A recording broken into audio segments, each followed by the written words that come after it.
Hi guys, ഞാൻ തുടക്കം cinema കണ്ടു വന്നിരിക്കുകയാണ്. എല്ലാവർക്കും അറിയുന്ന പോലെ മോഹൻലാലിൻ്റെ മകളും ആൻ്റണി പെരുമ്പാവൂരിൻ്റെ മകനുമാണ് സിനിമയിലെ പ്രധാന കഥാപാത്രം. ആൻ്റണി പെരുമ്പാവൂരിൻ്റെ മകനാണ് വില്ലൻ. ട്രെയിലർ കണ്ടവർക്ക് മനസ്സിലാവും. ആൻഡ് ഓഫ് കോഴ്സ് നമുക്ക് എല്ലാവർക്കും അറിയാം മോഹൻലാലിൻ്റെ മകളാണ് മെയിൻ ക്യാരക്ടർ. ഇതിൽ ഇഷ്ടം പോലെ കാസ്റ്റ് ഉണ്ട്. ബാക്ക്ഗ്രൗണ്ട് സ്കോറൊക്കെ വേറെ ലെവലായിരുന്നു. പുള്ളിയുടെ മാസാണ്. ഖലീഫ വരുന്നുണ്ട്, നമ്മുടെ ഐ എം ഗെയിം വരുന്നുണ്ട്. ഈ പടത്തിൽ 3 പടത്തിലും ജെയ്ക്സ് ബിജോയ്. സോ അതിനെക്കുറിച്ചൊന്നും ഞാൻ പറയുന്നില്ല. നമുക്ക് പെട്ടെന്ന് റിവ്യൂയിലേക്ക് പോകാം. സിനിമയെക്കുറിച്ച് പറയുകയാണെങ്കിൽ ഇതൊരു ആവറേജ്, ഹൈലി പ്രിഡിക്റ്റബിൾ ആയ ഒരു മൂവി.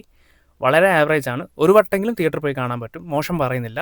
ഇതിലെ ഡയറക്ടർ ജൂഡാണ്. നമ്മൾ 2018 ഡയറക്ടറാണ്.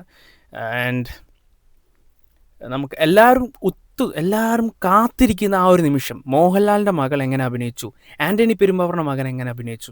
നമുക്ക് ഫസ്റ്റ് ആൻ്റണി പെരുമ്പാവൂരിൻ്റെ മകനെക്കുറിച്ച് സംസാരിക്കാം. പുള്ളിക്ക് ഈ സിനിമയിൽ ഡയലോഗുകളില്ല.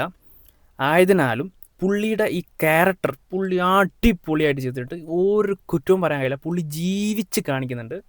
ആൻഡ് നമ്മുടെ മോഹൻലാലിൻ്റെ മകൾ ഓഫ് കോഴ്സ് ഇതിൽ മെയിൻ ക്യാരക്ടറാണ്. ഡയലോഗ് ഉണ്ടാവും, സ്ക്രീൻ പ്രസൻസ് ഉണ്ടാവും. ആൻഡ് പുള്ളിക്കാരിൻ്റെ ഒരു ഫസ്റ്റ് പടം എന്ന നിലയിൽ ഒരു എമച്വർ പരിപാടി നമുക്ക് ഫീൽ ചെയ്യും. ഇമോഷണൽ സീൻസൊക്കെ എസ്പെഷ്യലി നമുക്ക് ഭയങ്കരമായിട്ട് ഫീൽ ചെയ്യും.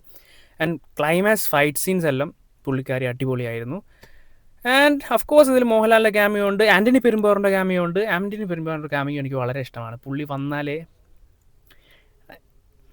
ബട്ട് മോഹൻലാലിൻ്റെ cameo was forced, really forced. പടത്തിനൊരു ഹൈപ്പ് കിട്ടാനും.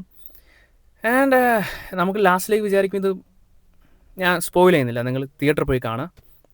നിങ്ങൾ ഫാമിലി ഫ്രണ്ട്സായിട്ട് ഒരു വട്ടം തിരക്കേടില്ലാതെ കണ്ടിരിക്കാൻ പറ്റിയൊരു പടമാണ്. വളരെ മോശമാണെന്ന് ഞാൻ പറയുന്നില്ല. ആവറേജ് എക്സ്പീരിയൻസ് ആണ് നിങ്ങൾ സിനിമ തിയേറ്ററിൽ നിന്ന് കിട്ടുക. And story is pretty predictable, ഞാൻ നേരത്തെ പറഞ്ഞതുപോലെ. ആൻഡ് നിങ്ങൾ സിനിമ കണ്ടിട്ടുണ്ടെങ്കിൽ നിങ്ങളുടെ വിലയേറിയ അഭിപ്രായം താഴെ കമൻറ്റ് ചെയ്യുക. അടുത്ത വീഡിയോ കാണുന്നവരെല്ലാവർക്കും ബൈ.